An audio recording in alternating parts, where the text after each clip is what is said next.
कल हमने HO theorem के जनरल फ्रेमवर्क पढ़ा था, इसकी डेफिनेशन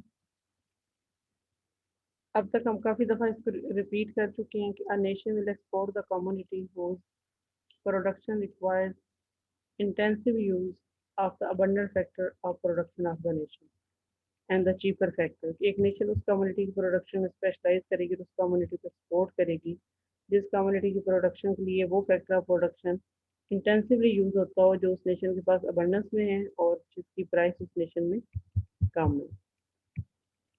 कल हमने इसका जनरल फ्रेमवर्क देखा कि distribution of ownership of factor of production will determine the income of the owners plus taste. ये दोनों चीज़ें मिलकर will determine the final demand of the commodities and the final demand of the commodities will generate the derived demand for the factors of the production. And this derived demand, along with the supply of the factors, will determine the factor prices. And these are the factor prices which are behind the difference in the commodity prices in two nations. Technology is same for the both nations. And this difference in the prices will tell us the comparative advantage commodity of a nation, and the nation will export the commodity whose production is required abundant intensive use of abundant factor of the production of the nation and the community which is cheaper in that nation. So nation one has labor abundantly and nation one will specialize in the production of the commodity X, which is the labor intensive commodity, and it will export that.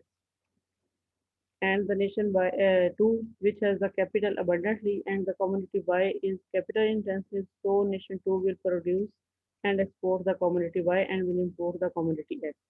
Now we will explain it with the help of this two-dimensional diagram. In this panel, which is on the left side, on the x-axis we are taking commodity X, and on the y-axis we are taking commodity Y. Now in nation 1, labor is abundant and this nation can produce relatively more X because X use labor intensively. So the production possibility frontier of the nation 1 is flattened along the x-axis.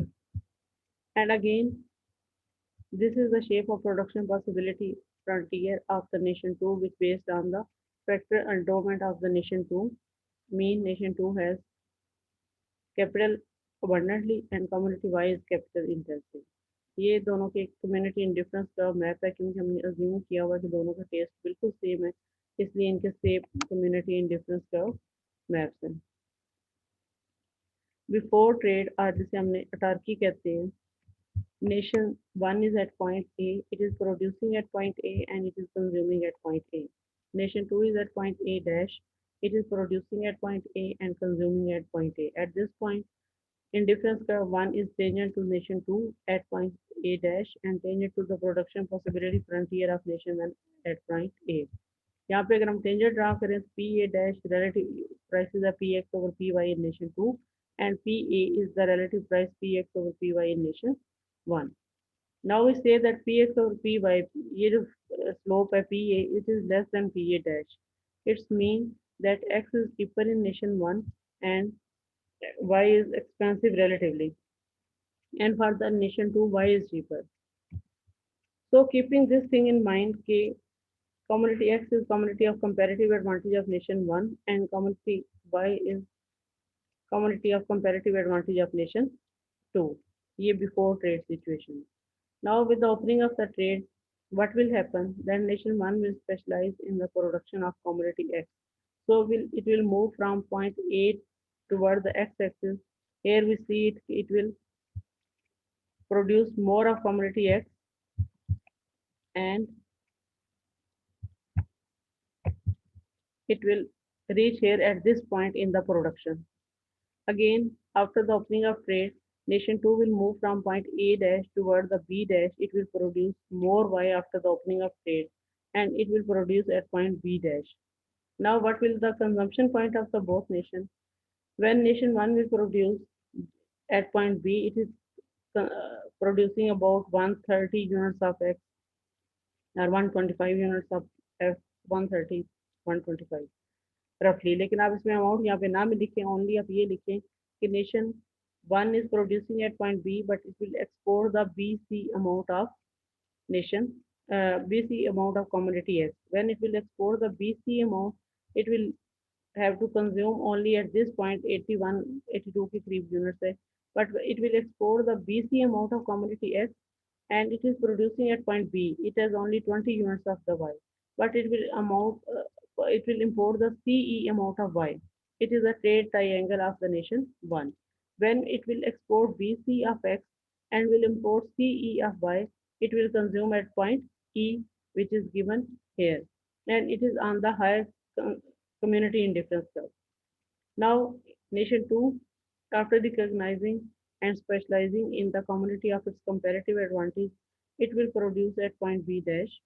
It will export B dash C dash amount of community X, which is here. This line shows the exports of nation 2. And it will import the C dash E dash amount of community X. This line presents the imports of nation 2. Now, after exporting this quantity of Y and importing this quantity of X, this nation will consume at point E dash, which is on the higher community indifference curve. So now both nations are consuming at higher community indifference curve. Both nations are better off than their previous situation.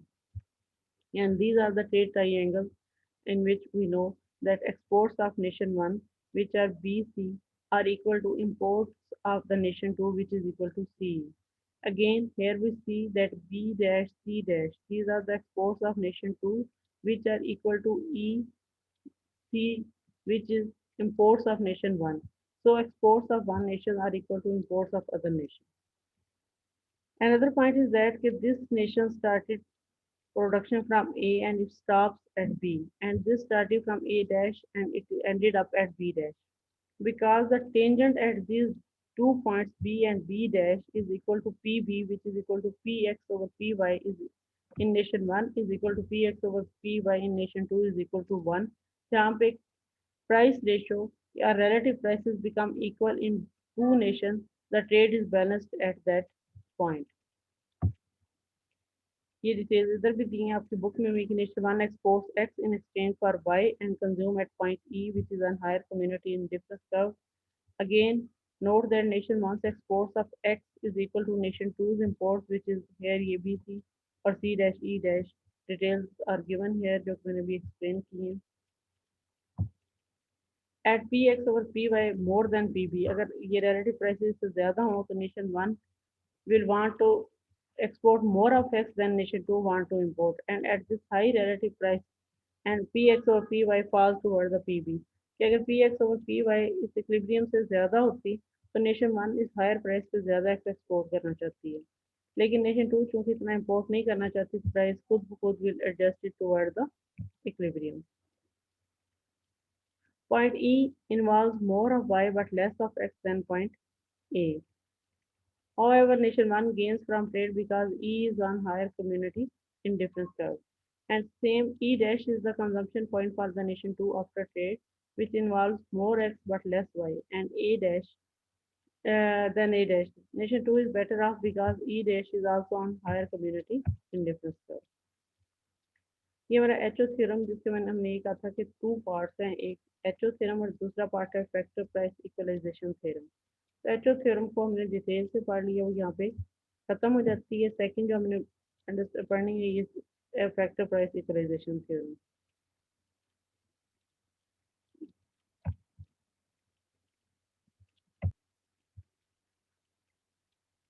Factor price equalization theorem is the second part of HO theorem.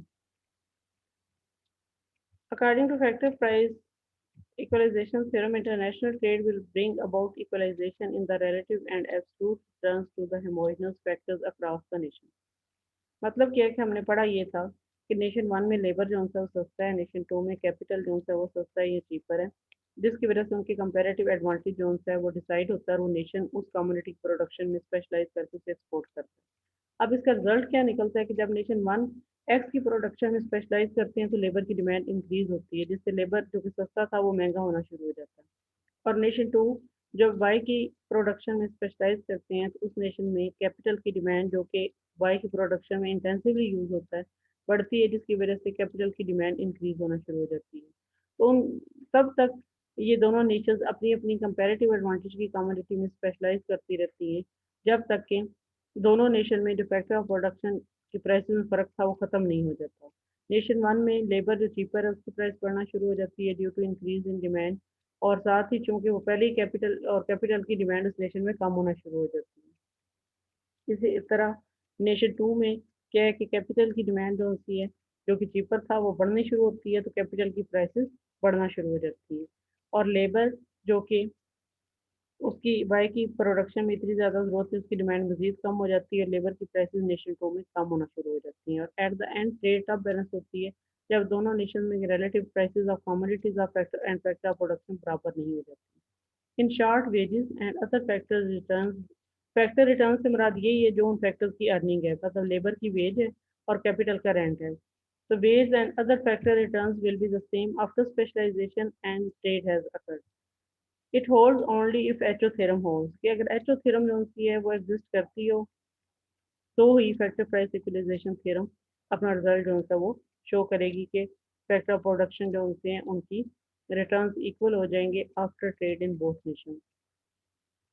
किस तरह से होंगे, उसी तरह जैसा कि मैंने आपको बताया कि international trade will cause wages to rise in nation one, जिस नेशन में वेज लो वेज थी उसमें वेजेस बढ़ना शुरू हो जाएंगी, and it will fall in nation two, जिस नेशन में हाई है उसमें कम होना शुरू हो जाएंगी, so reducing the pre trade difference in wages. इसी तरह जो रेंट है it will fall in nation one जिसमें कैपिटल एक्सपेंसिव था, and it will rise in nation two जिसमें कैपिटल चीपर था, reducing the free trade difference in the rent of the capital in both nation. Thus, international trade causes a redistribution of income from relatively expensive factor of production to the relatively cheaper factor of production. कैसे, जैसे nation one में labour जो है वो cheaper है और capital जो है वो एक्सपेंसिव है, लेकिन लेबर की डिमांड बढ़ने से लेबर की वेजेस बढ़ेगी और कैपिटल की डिमांड कम होने से कैपिटल का रेंट कम होगा। तो इस तरह इनकम किस तरह से डिस्ट्रीब्यूट हो रही है, कैपिटल जो कि स्केल फैक्टर है उससे रिलेटिवली अबंडेंट फैक्टर जो कि लेबर है उसकी तरफ, और इससे अपोजिट होगा नेशन टू में क्योंकि उनका अबंडेंट फैक्टर जो है वो डिफरेंट है। अगर हम एक्स एक्सिस पे वेज और रेंट की रेशियो लें और वाई एक्सिस पे हम P X over P Y लें, तो बिफोर ट्रेड नेशन वन जो सी है it will be at point A, at point A W over R is 1 and Px over Py is equal to Pa. And nation 2 will be at point A dash where labor is expensive, so W over R2 is higher than W over R1. It is before trade situation. And Px over Py will be A dash in nation 2. Up before trade, nation 2 is at point A dash and nation 1 is at point A. After the opening of trade, nation 1 will move from point A to B in production, and so the consumption may be Px over Py will start increasing from Pa to Pb, and W over R will start increasing toward W over R steric. In nation 2, W over R will start decreasing as the wages will start decreasing and R will start increasing, and Px over Py will also start decreasing, and nation 2 will move from point PA dash to PB dash, where PB is equal to PB dash and W over R1 is equal to W over R2 is equal to W over R steric at this point. And here the trade will be in equilibrium.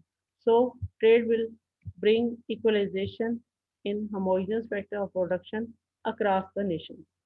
This is called factor price equalization theorem. So according to HO theorem, a nation will export the commodity intensive in its relatively abundant and cheap factor and import the commodity intensive in its relatively scarce and expensive factor. While according to the factor price equalization theorem, international trade will bring about equalization of relative and absolute returns to the homogeneous factors across the nation. एक तरह से international trade is a substitute for the mobility of factor of production, कि अगर factor of production एक nation से दूसरी nation में move नहीं कर सकते, मूव कर सकती हूँ तो जिस कंट्री में लेबर की वैल्यू ज़्यादा मतलब उधर लेबर माइग्रेट करना शुरू हो जाएगा और ओवरऑल इंटरनेशनल लेवल पे प्राइसेस इक्वल हो जाएंगी फैक्टर ऑफ प्रोडक्शन की। लेकिन जैसा कि हमारा शुरू में एजम्पशन भी था और रियल में फैक्टर ऑफ प्रोडक्शन इतनी आसानी से मूव नहीं कर सकते, लेकिन जब ट्रेड शुरू होती है तो फैक्टर ऑफ प्रोडक्शन तो मूव नहीं कर सकते, उनकी बनाई हुई चीज़ें एक्सपोर्ट और इम्पोर्ट होने से वेजेस जिन नेशन में कम होती हैं वहाँ पे बेहतर होना शुरू हो जाती हैं। इसलिए हम कह सकते हैं कि international trade is a substitute for factor mobility at international level.